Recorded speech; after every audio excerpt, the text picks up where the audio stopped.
Earlier you mentioned that you have that the anti-immigrant sentiment in this country troubles you deeply. Could you please elaborate on that? Well, look, I'm the son of immigrants, one of whom became a doctor and one of whom became a school teacher, and made their own unique contribution to this country. And if it weren't for wave after wave of immigration in the United States, we wouldn't be who we are.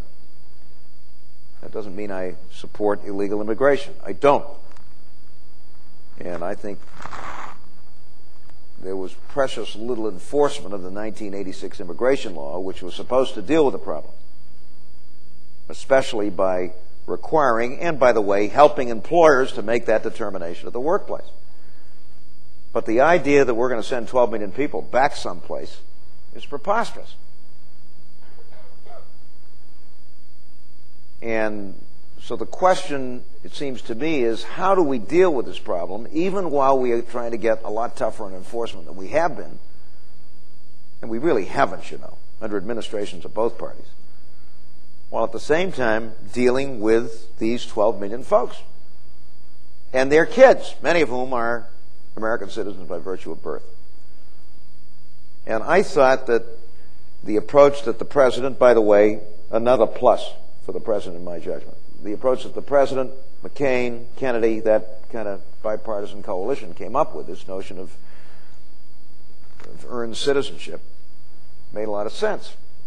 Well, as you could tell if you saw the Republican debate, was it last night? I think it was last night. You too. And I suppose I can't leave this gathering without commenting on the former governor of Massachusetts who's now running for the presidency. Can I put it in as subtle a fashion as I possibly can? Mitt Romney is a fraud. With a capital F. Oh, I'm serious. I'm serious. He's been attacking Giuliani because New York was a sanctuary city. We have 4 of them in Massachusetts.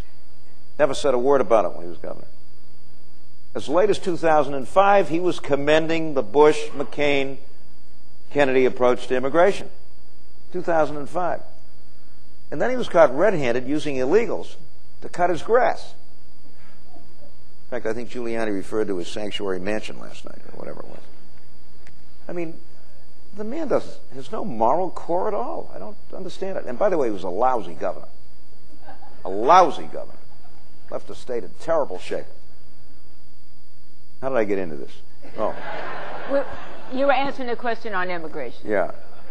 You're still on target. You're still on target.